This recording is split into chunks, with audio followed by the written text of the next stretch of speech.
कॅनडाचे पंतप्रधान mark Carney आणि पंतप्रधान नरेंद्र मोदी यांच्यात शिष्टमंडळ स्तरीय चर्चा. उभय देशातील संबंध अधिक मजबूत करण्यावर भर. धोरणात्मक सहकार्याच्या प्रगतीचा घेतला आढावा. भारत आणि कॅनडा दरम्यान खनिज सहकार्य, अक्षय ऊर्जेच्या वापराला प्रोत्साहन आणि सांस्कृतिक सहकार्य या 3 करारांवर स्वाक्षऱ्या. तर भारत कॅनडा संरक्षण संवाद स्थापन करण्याचाही निर्णय.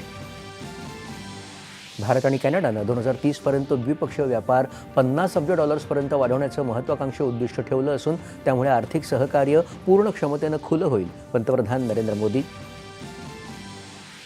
कॅनडा भारतासोबतचे संबंध पुन्हा विकसित करत, दृढ करत व्यापार, संरक्षण आणि ऊर्जा क्षेत्रात एक मजबूत पाया रचतो आहे. कॅनडाचे पंतप्रधान मार्क कार्नी.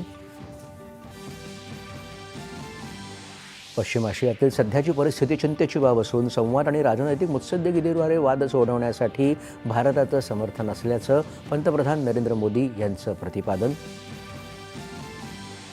पश्चिम आशियातल्या तणावाच्या पार्श्वभूमीवर पंतप्रधान नरेंद्र मोदी यांच्या अध्यक्षतेखाली केंद्रीय मंत्रिमंडळाच्या सुरक्षाविषयक समितीच्या बैठकीत युद्धग्रस्त भागातल्या भारतीयांच्या सुरक्षेच्या मुद्द्यावर चर्चा.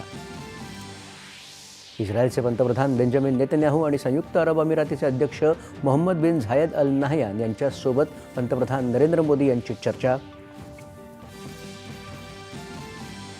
पश्चिम आशियातल्या तणावाच्या पार्श्वभूमीवर गृह मंत्रालयाच्या राज्यांना सूचना. चिथावणीखोर कट्टरपंथी उपदेशकांना ओळखून आवश्यक ती कारवाई करण्याचे निर्देश. अमेरिका आणि इस्रायलच्या इराण विरोधातल्या मोहिमेला ऑपरेशन एपिक फ्युरी संबोधत आणखी काही आठवडे हल्ले सुरू राहणार असल्याची अमेरिकेचे राष्ट्राध्यक्ष ट्रम्प यांची माहिती.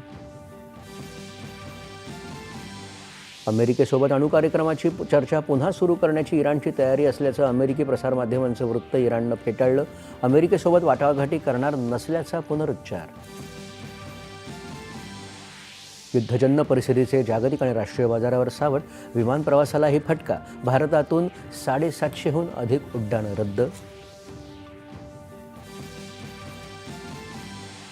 नागपूरच्या रावळगाव इथं काल झालेल्या स्फोटाप्रकरणी कंपनीच्या 21 संचालकांपैकी 9 संचालकांना पोलिसांकडून अटक.